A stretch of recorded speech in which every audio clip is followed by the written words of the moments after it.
జై శ్రీరామ్. శ్రీరాముని భక్తుల్లో అతి గొప్పవాడు. కాకి రూపంలో జన్మించి మహర్షుల కన్నా మహిమను పొందిన గొప్ప యోగి. అతని పేరే కాకభూషణుడు. పూర్వ జన్మలో శివభక్తి ఉన్న భూషణుడి అనే సన్యాసి విష్ణు భక్తుల పట్ల ద్వేషంతో నిండిపోయి ఉండేవాడు. గురువును అవమానించగా శివుడు కోపంతో శాపమిచ్చాడు. జన్మల తరబడి నీవు కీటకాలుగా పుడతావు, పాము పురుగు, చివరికి ఓ కాకిగా జన్మించాడు. కానీ ఆ జన్మలో శ్రీరాముని రూపాన్ని దర్శించి ఆత్మబోధ పొందాడు. ఇక ఆ రోజు నుంచి అతను శ్రీరామునికి భక్తుడిగా మారాడు. అతనికున్న శాపం ఆశీర్వాదమై ఆయన తపస్సు చేసి ఋషుల కంటే గొప్ప భక్తుడయ్యాడు. అతడే కాకభూషణుడు. అయితే కాకభూషణుడి రామాయణాన్ని 11 సార్లు ప్రత్యక్షంగా చూశాడు. ప్రతిసారి ఒక కొత్త ఫలితం, కొత్త పరిణామం జరిగేది. అందులో కొన్ని ఫలితాల్లో దశరథుడు సంతానం లేక మరణించటం, మేఘనాథుడు రావణాసురుని హత్య చేయటం, యుద్ధంలో లక్ష్మణుడి మరణం, వాలి సుగ్రీవుని చంపడం. కానీ 11వ రామాయణంలోనే రావణుడిని రాముడు హతమార్చిన సంఘటన జరిగింది. ఇది నిజమైన పరిణామం అని భావించి కాకభూషణుడిని ఇకపై తిరిగి చూడలేదు. అలాగే మహాభారతాన్ని 16 సార్లు చూశాడు. ప్రతి దృష్టాంతం ఒక కొత్త విభిన్నతను తీసుకొచ్చేది. భీష్ముడు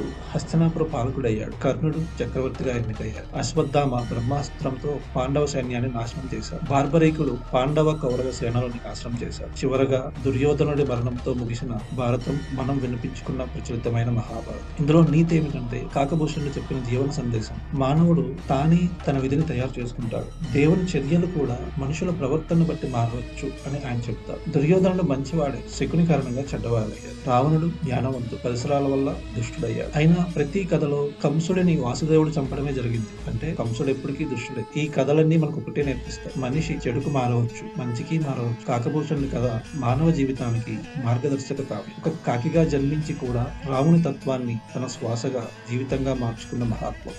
మీకు ఈ బైనర్మీ వీడియో నచ్చితే లైక్ చేయండి, షేర్ చేయండి, సబ్స్క్రైబ్ చేయండి. మళ్ళీ ఇలాంటి ఆధ్యాత్మిక కథలతో మీ ముందుకు రావు. జై శ్రీరామ్.